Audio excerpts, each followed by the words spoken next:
Nagdadala naman ang marami sa pista ng Itim na Nazareno. Magbalik tayo sa Malacanang para sa ibang pag-uulat ni Elena Luna. Elena? Pinangunahan ni Pangulong Aquino ang kabataang awardees ng TOY-M o The Outstanding Young Men. Ayon sa Pangulo, ang taunang parangal na ito ay nagbibigay katiyakan na hindi mauubusan ang bansa ng mga mahuhusay na Pilipino. Tinawag ni Pangulong Aquino na mga bagong simbolo ng Pilipinas ang mga tumanggap ng TOY-M o The Outstanding Young Men para sa taong 2012. Ito ang pinagkalooban ng award ngayong taon sa seremonya na ginawa sa Rizal Hall ng Palasyo ng Malacanang. Beginning today, you are no longer merely private individuals, but symbols. Symbols that clearly show our countrymen and the rest of the world that the Filipino is world-class and that no matter how successful he or she becomes, the Filipino never loses the spirit of bayanihan and always comes back to help his fellow men. Pinangunahan ng mga awardees ni Diwa Party List Congresswoman Emeline Aglipay ng public service. Pinarakalan din sina Warren Baticado sa veterinary medicine, Emilio Chifi Caligdong sa sports, Abelardo Apollo David sa community occupational rehabilitation, Ivan Anthony Henares sa heritage conservation, Rodrigo Jiggy Manica Jr. sa broadcast journalism, at Alan Apple de Ap Pineda sa contemporary music. To our awardees today, the best of your work is indeed still to come. You are going to be a vital part of our nation's future. And so I am here today, not merely to award you, but to personally challenge you to do more.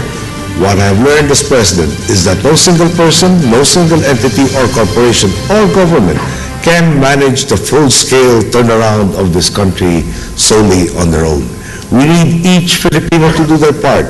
So we say to you, Apple, M, Warren, Chifi, Jiggy, Archie, and Ivan. Sensya na lang kung feeling close na tayo.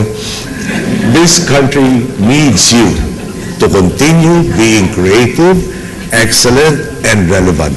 You are no longer just artists, politicians, medical professionals, athletes, champions of heritage or journalism.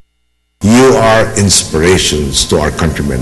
And your continued pursuit of excellence will tell our people that the fight to bring this country to prominence continues.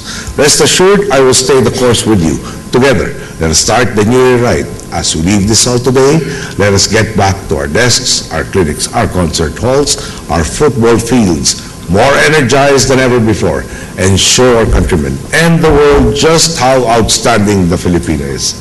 Bago natapos ang programa, namalas ang galing ni Apple the App.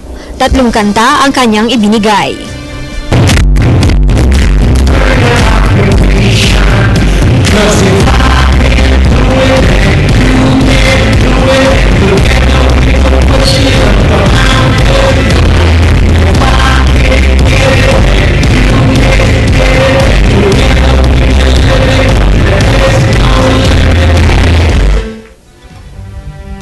TOY-M awardee rin ang ama ni Pangulong Aquino na si dating Senador Ninoy Aquino. Tumanggap din ng parehong parangal ang yumaong DILG Secretary na si Jessie Robredo. At yan ang ating balita mula dito sa tulong ng RTVM. Ako si Elena Luna para sa Telebisyon ng Bayan.